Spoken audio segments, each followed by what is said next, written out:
دا وخت چې مونږ د سوات په ګیټوې باندې موجود یو او د سوات د ګیټوې نه تاسو ته یو اهم او تازه ترین اطلاع درکو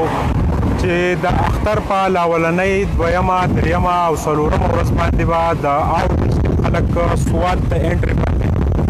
ټورسټ راځي سوات ته د چکر باندې نو د ضلعي انتظامیې او د ضلعي پولیسو د طرفه چې دی په چیک پوسټونو باندې دا هدایتنامه لګېدلې ده چې په دې هدایتنامې مطابق کومه موجوده وبا ده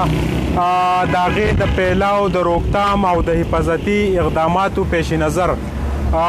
د ټورسټو کوم حضرات چې دي هغه به سوات ته د راتلو زحمت نه کوي دا یو ستاسو په درانه خدمت کې په دې دا ریپورټ عرض کوو چې کوم خلک د مردان نه پېښور نه یا اسلام آباد لاهور د نورو علاقو نه سوات ته راځي نو هغه خپل کړاو مه کوئ ولې چې په دې ځای باندې سپیشل چیک پوسټ چې دی هغه د ایس ډي پي او باچا حضرت د طرفه د ضلعي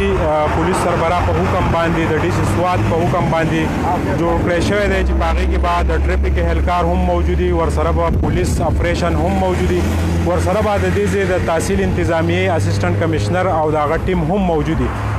دوه چیک پوسټونه چې دي هغه ډېر اهم دي یو ګوړه چیک پوسټ چې د دیر د سایډ نه د چکدرې د سایډ نه د کابل کم لینک روډ دی هغې باندې به هم دغه چیک پوسټ چې دی هغه جوړي ورسره به د زرخیلي په چوک کې چې دی د ټریفک اهلکار هم موجودي او دلته کې د شموزو د برج او د لنډاکي دا مین پوینټ چې کوم دی په دې باندې به هم دغه کاونټر چې دی هغه جوړیږي او ټورسټ چې دی هغه به سوات ته په هیڅ صورت باندې داخلېدو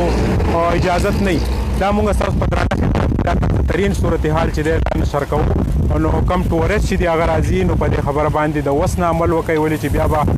د دوی د دې ځای نه واپس کېږي او تکلیف هغې سره مخامخ کېږي نو دا یو ریپورټ ما ستاسو په درانه خدمت کې چې دی نشر کوو د کیمرامین حسین سره سهیل باچا لنډاکې سوات